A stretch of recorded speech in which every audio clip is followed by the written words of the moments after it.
Saya ditanya wartawan MI, Cak, kalau puasa Mbak Novia memasakkan apa kalau buka? Terus aku jawab, pokoknya saya itu ndak ingin yang susah-susah. Maksudnya ya misalnya daging ayam itu kan kudu betot, dicekel apa belungnya, terus wus angel gue mas. Aku tempe tahu es gampang, belum ngecapi cepet. Terus besok keluar di koran MI, MH2 saya anti daging.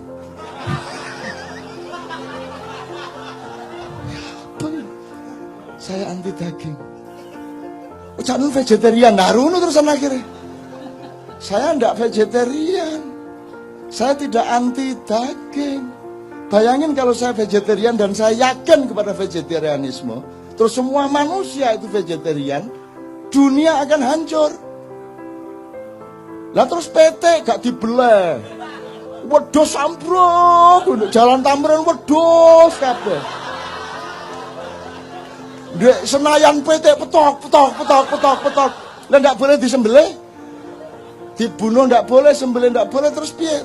Akhirnya overpopulasi, kambing, sapi, kerbau, wis sembarang, burung dara semua. Nggak boleh diapa-apain kok. Jadi kalau vegetarian karena keperluan pribadi tidak ada masalah, tapi jangan dijadikan ideologi. Kalau tak laksanakan bener kan ngeluh dhewe kan ndak semua. Bayangno, pewete iki. Macet-macet itu petok ubur petok. Ya apa. Istana iki sine wedhus. Ngarani bose.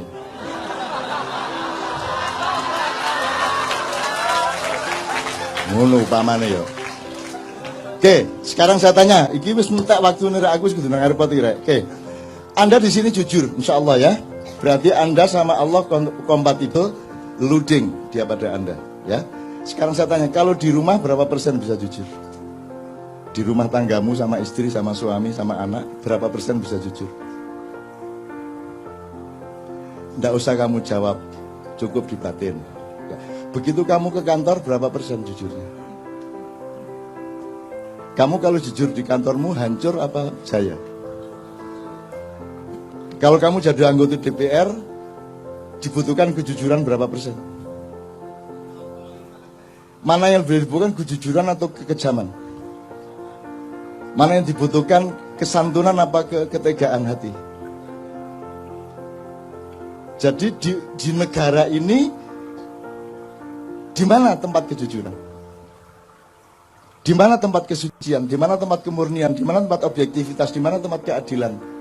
Hanya di sini. Pas Jumat kedua tok.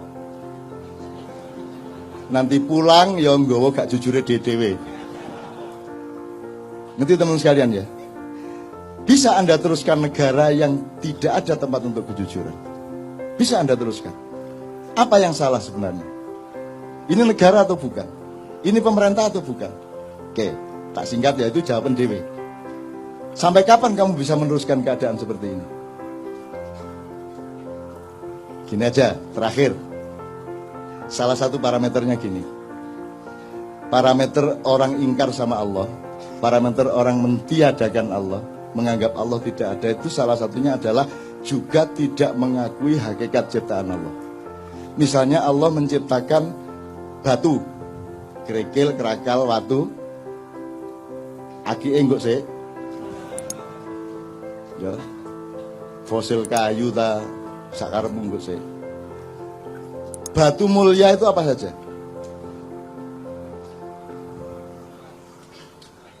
Emas, intan, berlian. Oke, mau milih apa? Intan gitu ya? Intan ya? Oke, 3 aja, kita ambil 3 dari variabel ini. Intan, emas, batu. Kalau intan, emas, batu, Anda bisa nggak ngukur dengan mata Anda ini emas beneran atau tidak? Nggak bisa ya? Ini berlian harganya mahal, itu gimana caranya kamu ngukur? Jadi yang benda kelihatan mata saja Anda nggak bisa ngukur. Sekarang Anda tahu nggak bahwa manusia itu dibikin oleh Allah, ada yang berkualitas batu, ada yang berkualitas tembaga,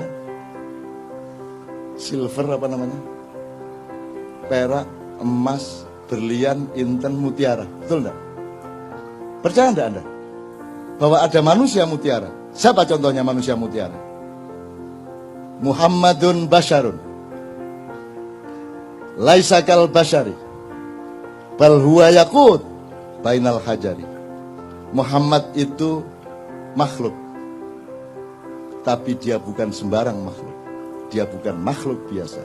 Dia adalah mutiara di tengah batu-batu. Tak persingkat ya Mas ya. Sekarang orang ngerti nggak bedanya manusia batu sama manusia mutiara? Diajarkan nggak di sekolah? Untuk membedakan manusia bermutu dan tidak, diajarkan nggak? Orang sekarang ini, rakyat Indonesia, ngerti nggak bedanya manusia batu sama manusia mutiara? Nah kalau tidak, tolong simulasi. Bangsa yang tidak mengerti bedanya batu dengan mutiara, itu bisa terjadi apa pada mereka? Sebab nanti ada mutiara yang dibuang. Karena toh orang tidak mengerti mutiara. Ada batu yang dimutiara-mutiarakan dengan pencitraan melalui Kompas, Tempo, dan lain sebagainya. Terus Anda semua percaya itu mutiara. Cuman dikasih warna kuning supaya seperti emas dan Anda percaya dia emas. Terus Anda harus pakai demokrasi, dan demokrasi itu biar seon emas sama seon batu sama. Satu suara. Demokrasi itu lahir dari bangsa yang tidak mengenal kemutiaraan manusia. Saya enggak provokasi ya. Di Quran itu yang disebut Allah apa? Ini Mas, sudah nikah? Belum? Mbak sudah nikah? Belum? Kok kabeh perawan ya apa? Dono Habib Anis iki. Udah nikah? Udah. Lebih penting mana, negara apa nikah? Nikah, jelas ya. Umumkan tuh kepada setiap orang, bahwa negara kalah penting. Sekarang pilih mana, negaramu bubar atau pernikahanmu bubar? Dah jelas. Jadi kamu memberi bobot sesuatu itu mesti ngerti mana emas, mana mutiara, mana batu. Kalau kamu tidak mengerti itu, kamu akan celaka. Lebih parah lagi seterusnya. Nah sekarang ini yang terjadi adalah, untuk apa saya ambil emas mahal, susah nyarinya. Mbok sudah saya ambil batu saja, tapi tak cat seperti emas. Itu yang terjadi. Musik ya gitu, DPR ya gitu, pemerintah ya begitu, kan yang dicarikan batu-batu. Jadi kalau kamu sekarang oleh Allah diberi karomah sehingga Anda adalah mutiaranya bangsa Indonesia, Anda harus siap untuk sengsara, siap untuk tidak dianggap. Karena yang berkuasa dan yang punya duit tidak akan mau membeli Anda karena terlalu mahal harga Anda. Mending ambil batu dianda-andakan, ngerti nggak? Ngerti ya? Oke. Sementara tidak ada orang marah, orang juga nggak ngerti kok bedanya emas sama. Jadi teman-teman di Ma'iyah ini nomor satu adalah tolong belajar kualitas manusia. Tolong mempelajari mana manusia batu, mana manusia mutiara, mana emas. Zaman kalau di Quran hanya disebut ada raja. Dan raja itu yang menentukan sebenarnya Allah, yaitu kalau orang rakyatnya sudah mengetahui, oh itu memang orang mutiara itu. Sulaiman itu memang mutiara. Yusuf itu memang mutiara.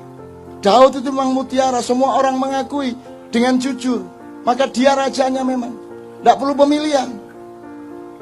Pemilihan itu terjadi karena Anda tidak ngerti bedanya mutiara sama. Saya bukan anti pemilu. Tapi kalau diterusin memang anti pemilu. Tapi saya tidak mengatakan begitu. Bahwa outputnya seperti itu bukan salah saya. Nah sekarang Anda mau pilih mana? Di Quran tidak ada disebut kecuali kerajaan dan raja. Dan Anda ditipu selama 500 tahun ini. Anda pikir yang di sana itu kerajaan itu bukan kerajaan